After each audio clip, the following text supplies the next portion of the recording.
see the 2 Tesla batteries. Because of the size of the system, we have 2, and then this is the gateway. This is where, and this is Here's live. your, So how much storage can each of these store? that's a good question. I think they're like 10 kilowatts each, somewhere in there, or 9 kilowatts each. Powerwall, 2.15 kilowatts. I wonder how many amp hours that translates to. That's a question for Tesla. You know what? That's something I have to pull up the calculator for. So when we went round and round and bidding different contractors to install battery systems, there really was Tesla and Enphase. Enphase makes it a good system. It seems like depending on which installer you talk to, they'll both say either system is based on internet reviews. Most of them come out that Tesla's the leader still in battery technology, which is not surprising. Yeah. So Tesla, though, they actually install their own systems now, right? No, this is Alive Solar.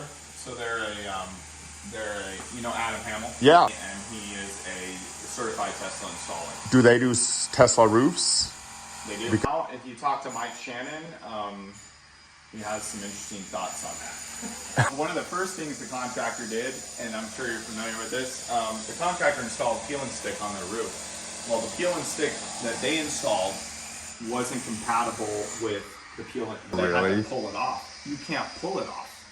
Oh my gosh. They had to sheet on top of the roof, a whole nother layer of sheeting, because either that or when they were pulling it up, it was delaminating the plywood.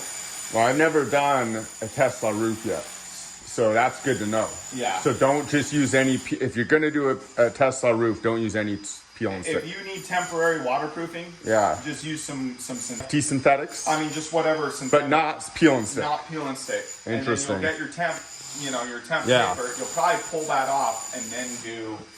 Or use that. What about the zip system with the tape? You would have to first find out from Tesla if that's compatible. Because the way I understand it, and I've never done it, but Tesla's system is some kind of peel and stick underlayment, which is your waterproofing, with the panels on top. Yeah. You think that could go over the zip wall or the zip sheathing? As long as they're compatible. When you get this thing where like one will melt the other one, or like if it melts the tape, that's a problem. Simply, one company isn't going to warranty their product because it's too close to another product. Yeah.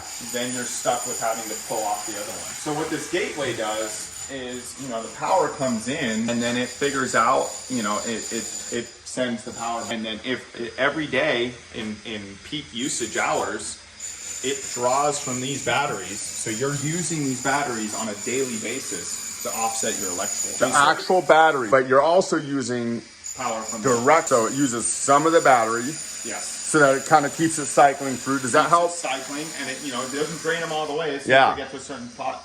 But what that does is it offsets your usage during peak hours every day. Oh, I see. So not only are you spinning the meter backwards. Yeah. When the sun is shining bright. Yeah. But then from 4 p.m. to 9 p.m. or whatever peak hours are, you're drawing on these 2 batteries every day, which helps to cycle the battery, but definitely helps to keep your. Does that help the longevity of the battery too? That you're kind of drawing from it a little bit? I think so, yeah. I think it helps to drain the battery a little bit and recharge it. Maintain it a bit. This is kind of the brains of the operation, really.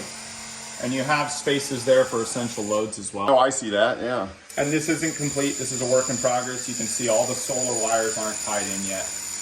But we do have power going through here right now. This is live. We like installing these troughs or gutters for the electrical because it gives us the capability of accessing these wires and adding, if they want to add another battery later, if they want to add more panels, this is, it makes it a simple solution.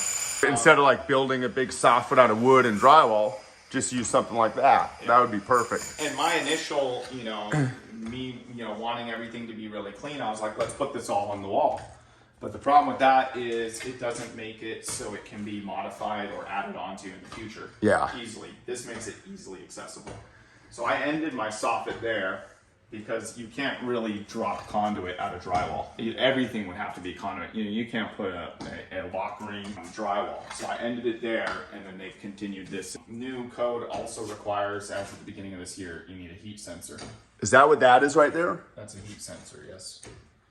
So that's above the batteries. That's the first I've seen that, but that makes sense. These are melting down or something. Yeah. And instead of that thing just going off in the garage, you want something going off in the house. Yeah. And that's just a new code. And then of course there's a shut off at the main panel for the fire department.